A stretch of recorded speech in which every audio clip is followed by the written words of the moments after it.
Donc bonjour, moi j'ai volontairement choisi de ne pas divulguer mon identité parce que j'ai une condition pour laquelle il y a vraiment beaucoup de préjugés associés qui, je vous dirais, me sont presque aussi nuisibles et handicapantes que la maladie elle-même. Moi, ce que je trouve beaucoup, c'est que même si la mobilité réduite, on a besoin de se inclus dans la société, d'avoir une vie active. Ça veut dire en même temps utiliser le transport en commun.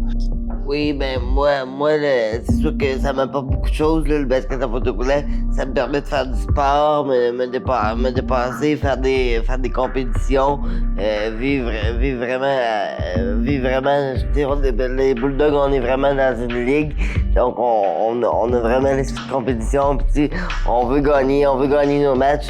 Difficulté à communiquer, les gens avec qui on parle pensent qu'on a pris trop d'alcool. C'est le malaise de certaines personnes à demander est-ce que tu ne laisses pas la place parce qu'il y a un endroit bien désigné, question de sécurité pour s'installer. Nous sommes Alicia et David, étudiantes de doctorat à l'Université Laval et on est très contents de vous accueillir au Salon de l'inclusion. On trouvait ça important de faire ce projet parce que c'est surprenant, c'est beaucoup plus de personnes qu'on pense qui n'ont pas nécessairement la possibilité de faire ce qui est important pour eux sur notre territoire au Québec. Donc, on voulait utiliser l'opportunité de ce projet-là pour donner une voix à ces personnes et les inviter pour rendre visibles ces enjeux qu'ils vivent dans notre communauté. Ce podcast est donc une conversation collective, un espace pour comprendre les expériences des autres, mais aussi pour remettre en question la façon dont on agit. C'est pour ça qu'on est allé à la rencontre des personnes ayant des incapacités, parce qu'on voulait absolument avoir l'avis des personnes concernées. Bienvenue au Salon de l'inclusion. On veut vous présenter ces beaux projets qu'on a réalisés grâce au financement du programme Regard ODD des Fonds de recherche du Québec. Les Salons de l'inclusion, c'est un podcast pour démystifier les expériences des personnes ayant des incapacités en ville.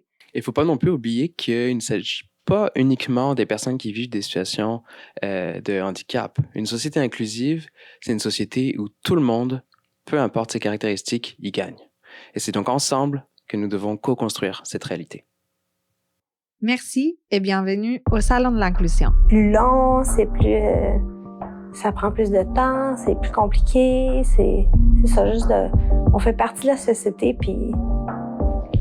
Tu sais, je devinerais que la plupart des autres personnes qui allaient voir le cheerleading, il n'y avait pas besoin de se faire une feuille Excel avec un budget d'énergie puis des stratégies. Là. Ça, c'est assez particulier. Là. Je vois l'incapacité invisible jouer là-dedans. J'ai aussi un rôle là, de gestion au sein du club, donc c'est beaucoup moi qui s'occupe des trucs journaliers du club, là, de la gestion quotidienne.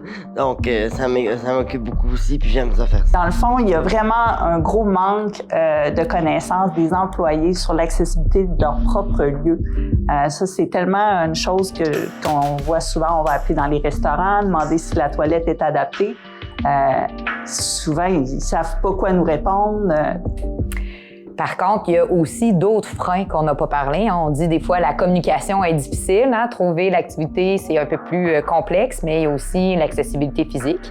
Est-ce que le lieu où l'activité se donne est accessible, soit en transport ou avec d'autres? Je me sens vraiment de faire partie de la société quand je prends le transport en commun parce que... Puis on nous a demandé de voir grand, puis de dire dans un monde idéal où tout se peut, puis on a juste dit le minimum, là, la base, puis ça nous paraît déjà trop demandé. Est-ce que tu te prépares mentalement à toutes les interactions? Tout le temps.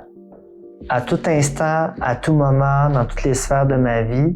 Le Salon de l'inclusion, les balados pour démystifier l'expérience de vivre avec des incapacités en ville.